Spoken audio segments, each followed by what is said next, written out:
এরকম একটা অ্যারোগেন্ট ছেলে যার এখনো শিক্ষা হয়নি, যাকে দেখে দলের অনেকে চলে যাচ্ছে, মানুষ ভোট দেয়নি, সে যদি এখনো এরকমভাবে ব্যবহার করে তাহলে কি করে হবে? দিদিকেও বলে দেবো, আপনি যদি অভিষেক করেন তাহলে অভিষেককে নিয়ে থাকুন, আমাকে অন্য কিছু ভাবতে হবে। অভিষেক বন্দ্যোপাধ্যায়ের বিরুদ্ধে এবার বিস্ফোরক হলেন আরো একজন, কল্যাণ বন্দ্যোপাধ্যায়। হয় অভিষেককে বেছে নিন, নয় আমাকে, অভিষেকের কর্মচারী আমি নই। বিস্ফোরক মন্তব্য, বিস্ফোরক অভিযোগ করেছেন কল্যাণ বন্দ্যোপাধ্যায়। আগামী দিনে অভিষেক বন্দ্যোপাধ্যায়ের কোনো মামলা লড়ব না, জি 24 ঘন্টায় এমনই বিস্ফোরক মন্তব্য আইনজীবী ও সাংসদ কল্যাণ বন্দ্যোপাধ্যায়ের। মধুবন্তী, কিছুক্ষণ আগেই আমরা এই খবর দর্শকদের দিচ্ছিলাম যে কল্যাণ বন্দ্যোপাধ্যায় এবং তার ছেলে শীর্ষেন্দু বন্দ্যোপাধ্যায় তারা অভিষেক বন্দ্যোপাধ্যায়ের মামলা থেকে সরে এসেছেন। তার জায়গায় আমরা দেখেছি অন্য এক আইনজীবীকে আজ অভিষেক বন্দ্যোপাধ্যায়ের হয়ে মামলা লড়তে। আর এরপরেই একেবারে বিস্ফোরক এই বক্তব্য সামনে আসছে কল্যাণ বন্দ্যোপাধ্যায়। হয় অভিষেককে বেছে নিন, নয় আমাকে বেছে নিন। অভিষেকের কর্মচারী আমি নই, আগামী দিনে অভিষেকের কোনো মামলা আমি লড়বো না, একেবারে এমনই মন্তব্য। জি 24 ঘন্টায় এমনই বিস্ফোরক মন্তব্য আইনজীবী ও সাংসদ কল্যাণ বন্দ্যোপাধ্যায়। এবং আহিলি, এই মন্তব্যের প্রেক্ষিতে একটা কথা বলতেই হচ্ছে, কল্যাণ বন্দ্যোপাধ্যায় শুধু তো আইনজীবী নন, তিনি তৃণমূল নেতাও নন, তিনি আবার সাংসদও। আর এই অঙ্কটার কথা মনে করিয়ে দিই, সকাল 10টা থেকে আমরা যে অঙ্কটা পড়তে দেখছি, অর্থাৎ 13 ছিল 10 হয়ে গেছে, এবং এরপর কি হবে যা দেখছি একেবারে মধুবন্তী, একেবারে। এবং আমরা দেখেছি যে লোকসভাতেও যদি সেই সংখ্যাটা যেমন এখন 21-এ গিয়ে পৌঁছেছে, এবং 7 জন, যে 7 জন এখনো মমতা বন্দ্যোপাধ্যায়ের হারাধন হয়ে রয়েছেন, সেই 7 জনের মধ্যে উল্লেখযোগ্য এই কল্যাণ বন্দ্যোপাধ্যায়।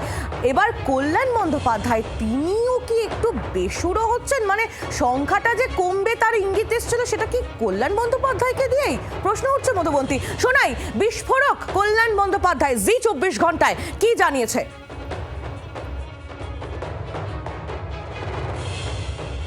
কল্যাণবাবু, একটা বিষয় আমরা শুনতে পাচ্ছি যে অভিষেক বন্দ্যোপাধ্যায়ের কোনো কেস আপনি লড়বেন না, এরকম কোনো সিদ্ধান্ত? হ্যাঁ, আমি সিদ্ধান্ত নিয়েছি, অভিষেক বন্দ্যোপাধ্যায়ের কেস আমি লড়বো না। আগে একটা সাইবার ক্রাইমের কেসে ওকে প্রোটেকশন করে দিয়েছিলাম। এবারে সিআইডি যেটা ডেকেছে, সেই মামলাতেও একটা ক্রিমিনাল রিভিশন করা হয়েছে। গত শুক্রবার ভেকেশন ছিল, সারা দিন আমি কোর্টে বসেছিলাম, হোল ডে, প্রায় 5-6 ঘন্টা হবে, মামলা ধরেনি। সোমবার মঙ্গলবার তো আমি গেলাম, তো মঙ্গলবার দিন আমাকে বললো ওখানে অয়ন ভট্টাচার্য আছে, ওরা ক্রিমিনাল ভালো বোঝে। আচ্ছা, তুমি করি নাও তাহলে ওদের দিয়ে। আর আমার তো ওরা জুনিয়র, আমি তো ওদের সঙ্গে তো অ্যাপিয়ার করতে পারি না, আমার 45 বছরের প্রফেশন, এরা আমার সঙ্গে জুনিয়র হিসেবে সব ক্রিমিনাল ম্যাটার অ্যাপিয়ার করে। যাকে ওনার চোখে আমার চেয়ে ওনারা ব্রাইটেস্ট। এইরকম একটা অ্যারোগেন্ট ছেলে যার এখনো শিক্ষা হয়নি, যাকে দেখে দলের অনেকে চলে যাচ্ছে, মানুষ ভোট দেয়নি, সে যদি এখনো এরকমভাবে ব্যবহার করে তাহলে কি করে হবে? আমি ক্যামাক স্ট্রিটের এমপ্লয়ি নই তো।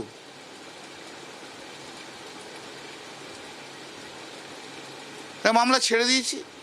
আর দিদিকেও বলে দেবো, আপনি যদি অভিষেক করেন তাহলে অভিষেককে নিয়ে থাকুন, আমাকে অন্য কিছু ভাবতে হবে। এটাও জানুন যে অভিষেক বন্দ্যোপাধ্যায়ের জন্য দলটা আজকে শেষ হয়ে গেছে। দয়া করে এটা বুঝবার চেষ্টা করুন আপনি। সেটা যদি বুঝবার না চেষ্টা করেন, আমার কিছু করার নেই। আপনি আপনার দলনেত্রীর কাছে এই প্রস্তাব দেবেন যে হয় অভিষেক বাচন, নয় আপনাদের? আমি তো ডেরেককে ফোন করেছিল, ডেরেককে বলে দিয়েছি, ডেরেক দিদির সঙ্গে কথা বলবেন বলে দিয়েছি ডেরেককে, আমি তোমাকে যা যা বললাম তাই বলে দিয়েছি। হয় অভিষেককে বাচন, হয় অভিষেক থাকুক, নাহলে আমরা থাকি। হয় অভিষেককে নিয়ে দিদি করুক, আমাকে অন্তত ছেড়ে দিক। কথা বলবো, রয়েছেন আমাদের দুই প্রতিনিধি একেবারে সরাসরি, রয়েছেন শ্রেয়সী গঙ্গোপাধ্যায়, রয়েছেন রাজীব চক্রবর্তী। আমি শুরুতেই কল্যাণ বন্দ্যোপাধ্যায়ের বিস্ফোরক মন্তব্য নিয়ে চলে যাব শ্রেয়সী গঙ্গোপাধ্যায়ের কাছে। শ্রেয়সী, এই জায়গায় তো প্রশ্ন উঠছে, তাহলে কল্যাণ বন্দ্যোপাধ্যায়, তার তো আরো একটা পরিচয় রয়েছে, তিনি তো একজন সাংসদও।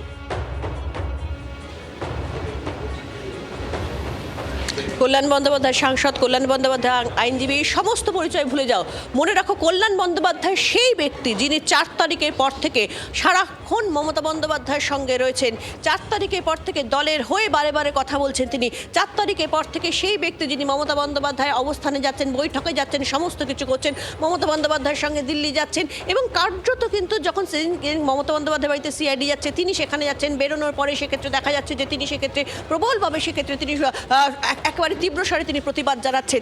সেই কল্যাণ বন্দ্যোপাধ্যায়, সেই মানে তিনি দীর্ঘদিনের তৃণমূল নেতা, দীর্ঘদিনের আইনজীবী, সমস্ত বলে যাও 4 তারিখের পরে থাকা মমতা বন্দ্যোপাধ্যায়ের সঙ্গে তৃণমূল নেতা, তৃণমূল সাংসদ, আজকে তিনি স্পষ্ট বলছেন যে হয় দলনেত্রী হয় তাকে বাছুন, নয় অভিষেক বন্দ্যোপাধ্যায়কে বাছুন।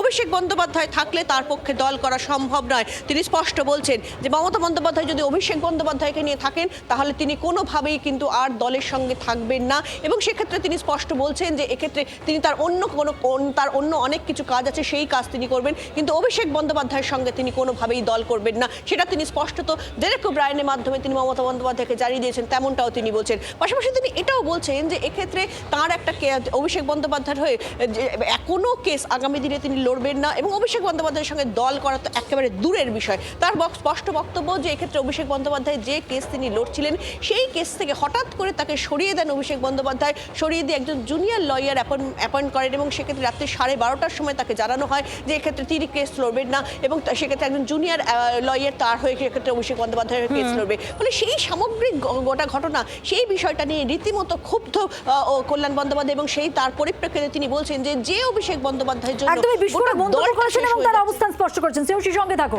একেবারে। এবং ভাবো মধুবন্তী, এই কল্যাণ বন্দ্যোপাধ্যায় যেটা শ্রেয়সী যে বক্তব্য দিয়ে একেবারে শুরু করলো তার বলা, সেটা কিন্তু অত্যন্ত সিগনিফিকেন্ট। মানে এই কল্যাণ বন্দ্যোপাধ্যায় তিনি এতদিন মমতা বন্দ্যোপাধ্যায়ের হাত শক্ত করে ধরেছিলেন, এবার কি অভিষেক বন্দ্যোপাধ্যায়ের জন্য কল্যাণ বন্দ্যোপাধ্যায় মমতা বন্দ্যোপাধ্যায়ের পাশ থেকে সরে যাবেন? এই প্রশ্ন নিয়ে একটু চলে যায় রাজীবের কাছে। আমাদের প্রতিনিধি আমাদের সঙ্গে নয়াদিল্লি থেকে সরাসরি রয়েছেন। রাজীব, সকাল থেকে আমরা যে হিসেবে নিয়ে আলোচনা করছি 21/7, এই 7 নিয়ে একটা টালমাটাল পরিস্থিতি, সেই টালমাটাল পরিস্থিতির কারণ কি কল্যাণী হতে চলেছেন? কি মনে হচ্ছে?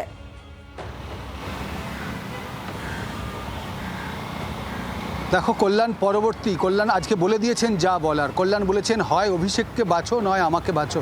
স্বাভাবিকভাবেই মমতা বন্দ্যোপাধ্যায় অভিষেককেই বাঁচবেন, অতএব কল্যাণ বন্দ্যোপাধ্যায় আর তৃণমূল কংগ্রেসে থাকছেন না। এটা কিন্তু রাজনৈতিক সংবাদদাতা হিসেবে এইটুকু সাধারণ জিনিস বুঝে নিতে হবে, এবং আমরা বুঝে গিয়েছি কল্যাণ বন্দ্যোপাধ্যায়ও বেসুরো, তিনিও বিক্ষুব্ধ গোষ্ঠীতে নাম লেখাতে চলেছেন। হয়তো সময়ের অপেক্ষা, অল্প সময়ের অপেক্ষা। আমি যে জায়গায় দাঁড়িয়ে রয়েছি সেই জায়গাটি গুরুত্বপূর্ণ জায়গা। তোমাকে একটু আমার সহকর্মী শুভাশিস দেখাচ্ছে 20 রাজেন্দ্র প্রসাদ রোড। কেন দেখাচ্ছি সে কথাটা বলছি। এই যে 20 ডক্টর রাজেন্দ্র প্রসাদ রোড, এটি তৃণমূলের কার্যালয় ছিল। আজকে সেই কার্যালয়ের সমস্ত সাইনবোর্ড, ব্যানার খুলে নেওয়া হয়েছে। আর এই দপ্তর থেকে কল্যাণ বন্দ্যোপাধ্যায়কে সরিয়ে কাকলি ঘোষ দস্তিদারকে তৃণমূল কংগ্রেস লোকসভায় মুখ্য সচেতক করেছিল। আবারও বলছি, এই দপ্তর থেকে ঘোষণা করে, এই জায়গা থেকে কল্যাণ বন্দ্যোপাধ্যায়কে সরিয়ে কাকলি ঘোষ দস্তিদারকে মুখ্য সচেতক করা হয়েছিল। তারপর আমরা দেখলাম আবার কাকলিকে সরিয়ে কল্যাণকে মুখ্য সচেতক করা হয়েছে। অর্থাৎ তৃণমূল কংগ্রেসে এই ডামাডোলটা একেবারে চলছিলই। এই জায়গাটি সেই কারণে গুরুত্বপূর্ণ। আমার সহকর্মী শ্রেয়সী একদম সুন্দরভাবে বললেন যে যেভাবে কল্যাণ বন্দ্যোপাধ্যায়কে দেখা গিয়েছে, তিনি দিল্লিতেও আসছেন মমতা বন্দ্যোপাধ্যায়ের সঙ্গে একই বিমানে, একটা সুটকেস সাথে নিয়ে, এবং ঠিক 72 ঘন্টা আগে তিনি যখন মমতা বন্দ্যোপাধ্যায়ের পাশে দাঁড়িয়ে কথা বলছিলেন, 48 ঘন্টা আগে তিনি দিল্লিতে নিজের কামরাজ লেনের বাড়িতে তৃণমূল কংগ্রেসের হয়ে সাংবাদিক সম্মেলন করেছেন পাশে কীর্তি আজাদকে নিয়ে। তখনও কি কেউ জানতো এই? আমরা রাজীব কয়েকদিন আগেও দেখলাম যখন মমতা বন্দ্যোপাধ্যায়ের বাড়িতে সিআইডি পৌঁছে গেলেন, তখনও সেই সময়ও কল্যাণ বন্দ্যোপাধ্যায় তিনি সুর চড়ালেন। একেবারেই, এবং কল্যাণ বন্দ্যোপাধ্যায় মোক্ষম চাল দিয়েছেন। কল্যাণ বন্দ্যোপাধ্যায় বলছেন দিদি অর্থাৎ মমতা বন্দ্যোপাধ্যায় হয় অভিষেককে বাছুন, নয় আমাকে বাছুন। কেউ কি কোনো রাজনীতির একেবারে যিনি আজকে রাজনীতি করছেন, আজকে রাজনীতি দেখছেন, শুনছেন, তিনি বলবেন যে কল্যাণ বন্দ্যোপাধ্যায়কে বাদ দিয়ে অভিষেক বন্দ্যোপাধ্যায়কে বাদ দিয়ে কল্যাণ বন্দ্যোপাধ্যায়কে বেছে নেবেন মমতা বন্দ্যোপাধ্যায়? অর্থাৎ দুটো অপশন যদি মমতা বন্দ্যোপাধ্যায়কে দেওয়া হয়, কল্যাণ বা অভিষেক, স্বাভাবিকভাবেই অভিষেককে বেছে নেবেন মমতা বন্দ্যোপাধ্যায়। তাহলে কি রাজীব কোনোভাবে কল্যাণ বন্দ্যোপাধ্যায় তিনি বিক্ষুব্ধদের শিবিরে যেতেই চাইছিলেন, তাই জন্য এরকম একটা চয়েস তিনি মমতা বন্দ্যোপাধ্যায়কে দিলেন? একেবারেই বার্তা স্পষ্ট, এবং আমি তোমাকে জানিয়ে রাখছি যে আর যারা বাকি রইলেন তার মধ্যে একটা নাম আমি বলছি, সুদীপ বন্দ্যোপাধ্যায়। সময়ের অপেক্ষা। সুদীপ বন্দ্যোপাধ্যায়ও এইভাবেই তিনিও বিক্ষোভ প্রদর্শন করবেন, তিনিও তার একটি বক্তব্য রাখবেন, এমনটাই অন্তত সূত্র মারফত জানা যাচ্ছে। যে বিক্ষুব্ধ গোষ্ঠী তারা ক্রমশ আকারে বড় হতে হতে এত বড় হয়ে যাচ্ছে, বাকি যে যারা থাকছেন মমতা বন্দ্যোপাধ্যায়ের দিকে তাদের ওপরে চাপ বাড়ছে, তারা আর থাকতে পারবেন না। শত্রুঘ্ন সিনহা এখনো পর্যন্ত সরকারিভাবে রাজীব, অর্থাৎ খেলাটা যেখান থেকে শুরু হয়েছিল এবার কিন্তু সেই জায়গায় শেষও হতে চলেছে। এক এক করে প্রত্যেকেই তাদের বক্তব্য রাখছেন, অবস্থান স্পষ্ট করছেন।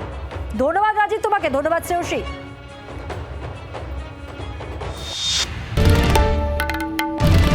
বাংলার আওয়াজ, বাঙালির আবেগ, জি 24 ঘন্টা।